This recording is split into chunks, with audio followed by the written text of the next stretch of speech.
Ой, кыянатты кечирбеймин, кыянат кечирилгис күнөө деген аялдар чыгып атат. Бүгүн кээ бирлер менин эркегим, эрим менден жашыраак, менден сулуураак менен жүрүп кетти, кыянат кылган 30 жыл болду, унута элек да. Дагы эле унута элек. Кыянат маселеси кандай аялдар? Мына көрсөтсөңүз, мынаны азыр мына жерде кыянат да бул өтө чоң күнөө. Могу дарактын чукур мына жерин карасаңыз, жаңак дарагы, мунун өзгөчө чукур жери бар, а? Бул так болуп калып кетти, дак болуп кетти, бул ачык болуп калды, Ошол сыяктуу ачык, дак болуп калып кетиши мүмкүн жүрөгүңүздө, бирок унутушуңуз керек. Мен айтайын дегеним, сиз кимсиз? Кечирбей кой Кудай. Мен киммин, кечирбей кой Кудай. Сен кимсиң, мен киммин?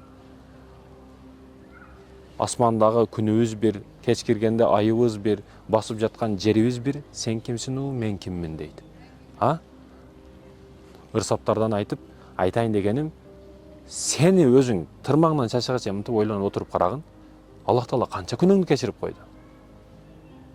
Өзүңүздү байкасаңыз, кээ бирлер өзүн мындай Кудай сезип алат. Мен кечирбейм деп. Кечирбеген адам өзүнүн күнөөсү көп. Өзүнү кечире албай атат. Ошондуктан бирөө өмүрлүк жолдошун кечире албай атат. Кечиргенге жетпейт. Жаап жашырып сал. Акылдуу аяр, өзүгө ишенген аял кандай кылат? Аракетти кылат. Өскөнгө аракет кылат. Туруктуу болот. Мынандай бойдон калып кетпейт. Муну карасаңыздар, бул мына өскөн өрүк дарагы менен мындай узун асыга өскөн эми биринчи жолу көрүшүм. Мына өрүктүн мөмөлөрү мына. Асыга түшкөн мөмөлөр экен. Бул өрүктө жок дейсизби так? Мына тактары калган муну дагы. Мына. Мына жакта издери калган, кыянаттын издери калган. Бирок бүтүп мына өзүгө ишенген, өзүгө акылдуу, өзүгө туруктуу болгон аял өскөн мына, өңгөн. Айтайын дегеним не?